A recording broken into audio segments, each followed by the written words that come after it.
What is up, underdogs? What is up, IDP Army? It is your man, Jordan Reigns, at 50 Shades of Drunk, the Cardi B of IDP, if you are on Twitter. And I am sitting across from the man, the myth, the legend.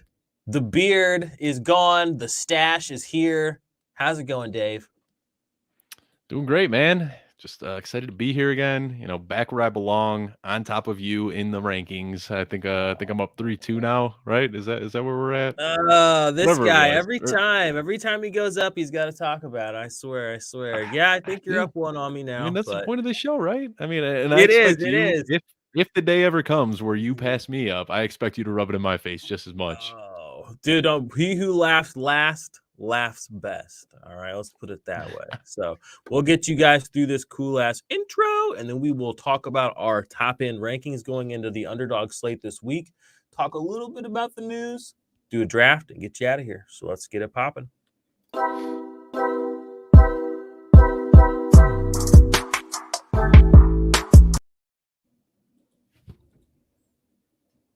Cut that a little short. I don't know, Mike.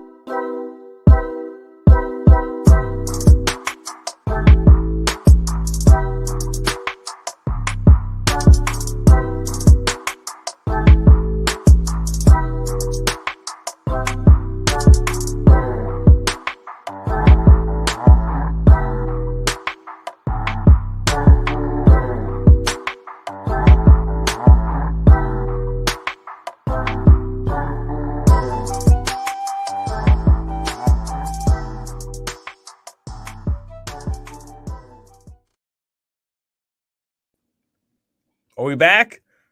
I think my computer froze a little bit there. It was on the fritz, so we got through it though. But ladies, gentlemen, we have a good slate of games this week. Was looking at the over under before the NFL, like the spread, the odds, and all that before we came on. I told you before I came on air, there's one game in particular this week I am kind of targeting. Have you looked ahead at all into any of these matchups on Underdog or any of the matchups on the week that you're kind of looking to target? I have, but I don't know if I want to share my secrets with you, but there is one game/stack that I am definitely going to be targeting here. It's done well for me in a lot of my standard, redraft leagues, and I'm thinking they're going to pay off a little bit this week as well. All right. You don't have to give it away. Before we jump into it, there was a lot of news. Rapid fire, kind of want to bring it up. Aaron Rodgers has COVID, will not play against Patrick Mahomes. Henry Ruggs has been cut by the Raiders after being in a DUI car accident that ended up taking the life of the driver of another vehicle. We had Michael Thomas re-injure his ankle, quote unquote, re-injure his ankle. So he's not playing this year apparently now. So that's almost 2 full years without Michael Thomas. I've never seen somebody like declare that they were out for the year themselves. That usually comes from a beat reporter, comes for the team. He just tweeted out, he's like, "I'm done for the year." This guy, player empowerment, man. I am a known Michael Thomas hater because of just everything about him has always just rubbed me wrong. And he since the second he was crowned Dynasty wide receiver 1, he hasn't done anything. Nothing. I think he's played like a quarter of football. The guy was always a fraud. He was always a sham. He was propped up by Drew Brees it was disgusting. And now it's never going to come back. He's going to come back on another team. He'll never play for the Saints again. He'll be 28 or 29. He won't have Drew Brees there to throw him 15 balls a game, 15 perfectly catchable balls a game. I mean, it's over. If you have him, sell him. If you have him in redraft, which why you would, I have no idea. Don't have him. Get rid of him. Other news, a lot of running backs are hurt. I'm not even going to get into that. But OBJ also, this is another guy where it's like you should have seen this coming at this point. Like OBJ has not been good for fantasy or good for real football in 4 or 5 years. Like, let's talk about it frankly. He's not with the team anymore, quote unquote. I don't really know what to make of that. This is a day after the trade deadline. Today? He's not with the team today. He's not with the team for the rest of the year. He's not with the team forever. That was a very, very vague statement. Your guess is as good as mine. So as far as I'm concerned for fantasy, these guys have all been dead to me. I do have one OBJ share, and I will say that you can check my Twitter timeline. I've tweeted not long ago that I'd never have and never will have him. I had him on one team this year just to get a taste. I was like, you know what? Maybe I was wrong. I wasn't wrong. Okay. He's terrible. You shouldn't have drafted him. Any comments on these guys or these situations from a fantasy's perspective? Just rapid fire go. Yeah, I mean, I just talked about this on my last show with Troy King and Victoria Geary, but I think the best case scenario for Odell Beckham at this point is just for the team to cut him. And it would shock me if they just keep him around and don't do anything. And if he does get cut, I want to see him land with the Patriots. The Patriots are the team that has the infrastructure and the coaching where they can get his head on straight. And we've seen this happen with a lot of other, problem players historically. Albert Hainsworth, Chad Ochocinco, Randy Moss, that's kind of like the last stop where it's like, all right, this guy hasn't been able to do it for the last few years. Either the Patriots are going to get his head on right or his career is over with. And I think that's kind of the point that we're at with Odell Beckham. But I think it just makes so much sense for the Patriots to try to get him fixed. And they're also a team that is desperate for a wide receiver one. So I think it makes sense for Odell and it makes sense for the Patriots if he were to get cut and end up there. I like it from a narrative standpoint. I really do. You saw my reaction there, but the more I think about it though and dig into it, the Patriots just aren't the Patriots without the Tom Brady from what I've seen. And if I'm Odell Beckham, I'm done playing this whole I'm gonna go make the quarterback better game. If I'm Odell Beckham, I'm texting Aaron Rodgers, I am texting Patrick Mahomes, I'm texting Kyler, I'm texting all the good ones, and I'm just being like, just what up? That's it. And I mean, I will just see what happens from there. That's do where you I think would not Odell's be going to do texting that? Mac Jones. That's just me. You think Odell with his ego is going to be okay playing in Devontae Adams' shadow, playing in Tyreek Hill's shadow? No, he wants to go somewhere where he can be the guy and get that 35% target share that he got in New York. Because who's chirping at him on Instagram right now? AB. He's saying, "Little bro, let me tell you, man, I was just where you was, brother, and I got humbled, my brother. And you can go play behind a big mic, and you can still be the man." That's what's going down right now. All right, you heard it here first. So he'll go play behind Devontae Adams, and he'll get a check, and he'll get a ring, and the brand will get better. Okay, at this point, playing football has hurt the OBJ brand more than it's helped it, like 4 years in a row. That's all I'm saying. That's all I'm saying. We got Billy in the comments. He wants to get force-fed until he gets to the point where he expects to be the number 2. He won't get what he wants. Yeah, I mean, yeah, for real. Yeah. There are teams that need wide receivers, though. It's just weird that this is happening the day after the trade deadline. It's so weird. Yeah, very strange. And I think what it was is that they tried to shop him, and everyone said, "You're crazy if we think that you're crazy if you think that we're gonna take on that contract." So I think that they were probably shopping him, couldn't find anybody that wanted him, and they just said, "You know what? You are detrimental to the team. You stay home, and we're gonna be just fine with Jarvis Landry as our wide receiver 1." Yeah, probably. And Jarvis has been just fine. So I mean, he's not. I mean, what's the difference between a Jarvis Landry and an OBJ at this point? I mean, Jarvis is better. Yeah, give me Jarvis all day. Yeah. Amen. All right. Well, we are going to go ahead and jump into this draft. Like I said, we broke down the news a little bit. My rankings, you guys can click on the link below in the description. You can see my weekly rankings. I'm not a great ranker for offense. I can do quarterbacks okay-ishly. IDP is my main forte. Dave is really good at ranking weekly. Dave, where can people find your rankings? I need to get a link for that here. Fantasy Pros is the only place I publish them now. It's too hard trying to have multiple platforms. So Fantasy Pros is where you can find it.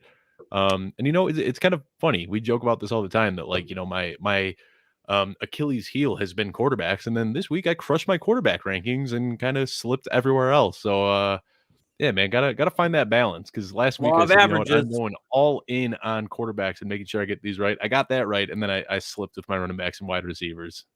Yeah, over a long enough timeline, I think you're going to finish very high this season. So, thank you. You've been killing it so far. So anyway, go check out Dave's rankings if you guys want to. We don't necessarily draft straight from our rankings, but they're probably going to be pretty close because it's a head-to-head draft. We're going to have pretty much anybody available to us. I'm going to go ahead and share the screen here. All right, bada boom, bada bing. That is up. See if I can make it just a tinge bigger. And then, Dave, you can go ahead and hop in whenever you want. We can get this baby rolling.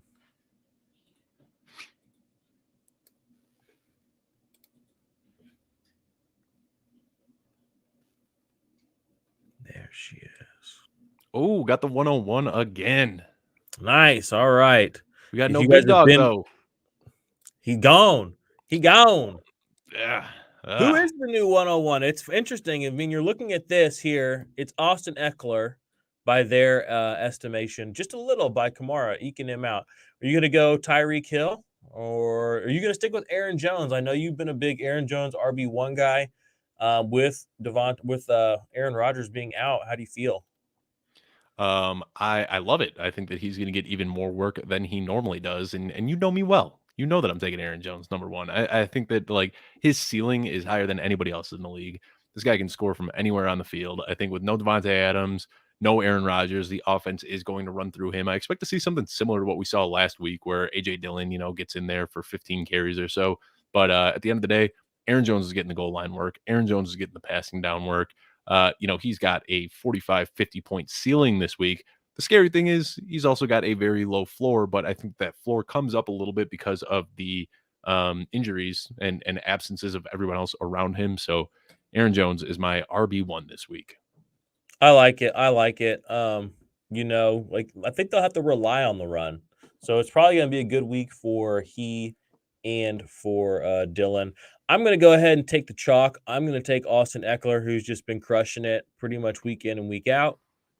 And I'm going to double him down with not Alvin Kamara, but Dalvin Cook, who has been going through a little bit of what you may call a slump. But I'm expecting a lot of action in this Minnesota versus Baltimore game. Both defenses are a train wreck. Both these offenses can heat it up.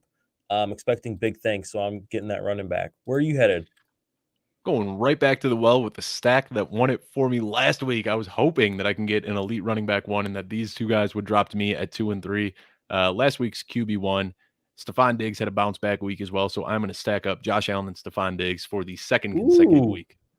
brave. Yeah, okay. So Kluge and I, we did. I mean, it was a battle last week. I was up early, came back strong late in the afternoon, ended up beating me by what, 3 points, I think. We both went over 100 on our teams. It was We wild. did.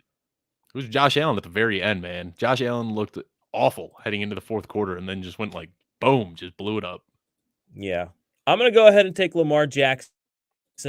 Like I said, I'm very into this matchup this week um, with the Vikings. Oh, and I'm looking here. Maybe I'm getting Justin Jefferson. Looks like my computer froze again on me though.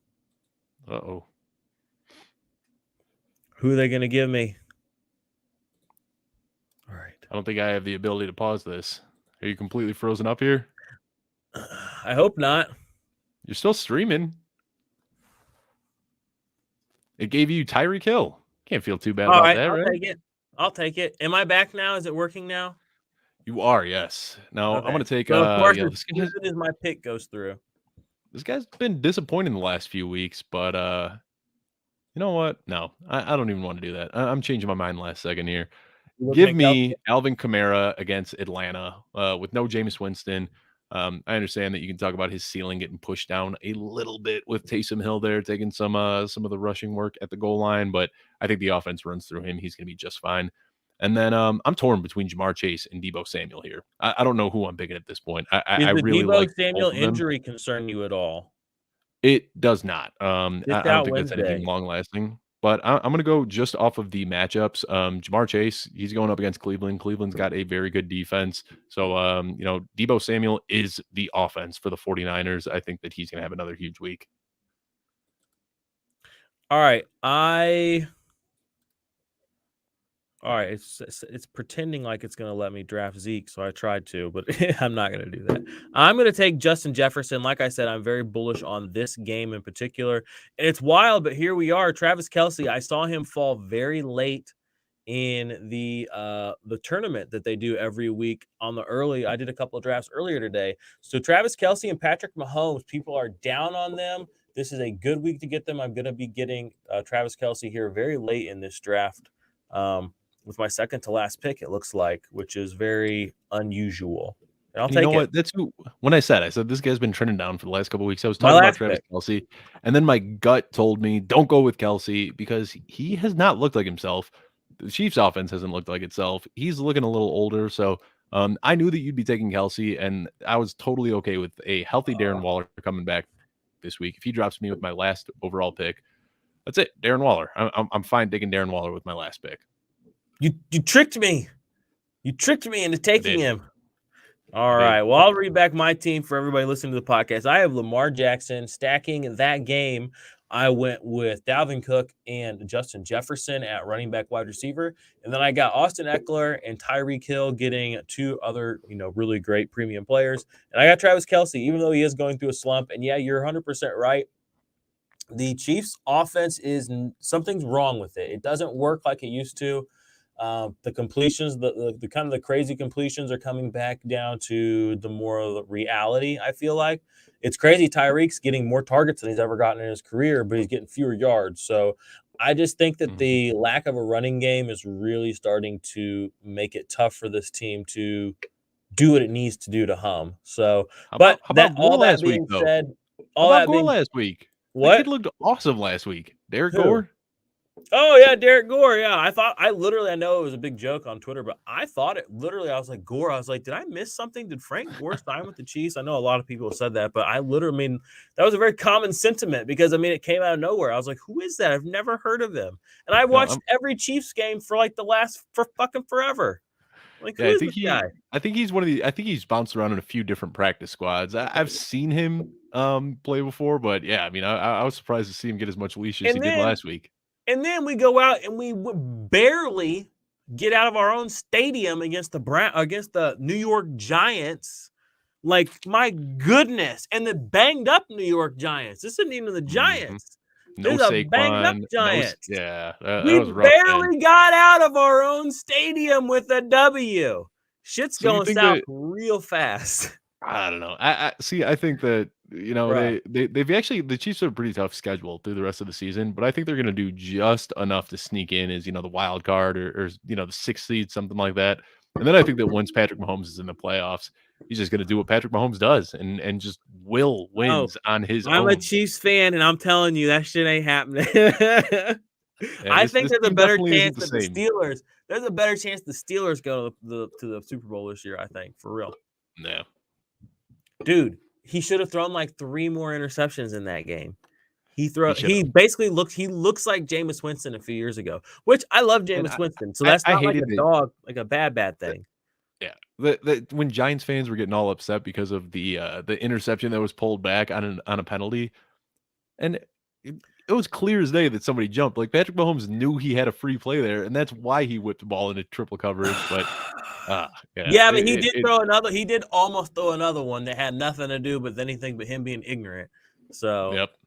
Listen, I feel like I'm bashing my guy. All right, well, talk to us about your team here, Dave. Looks like you got some killers. What do you think is going to happen this week? Yeah, I think my only weakness really is that wide receiver 2 spot, who I was torn between. You got the 2 big dogs here with Tyreek Hill and Justin Jefferson.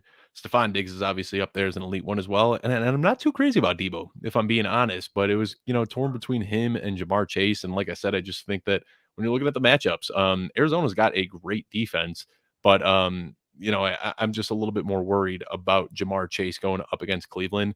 My running back 1 and 2, Aaron Jones and Alvin Kamara, I couldn't possibly feel better about those two. Just 2 absolute beasts that should do pretty well for me.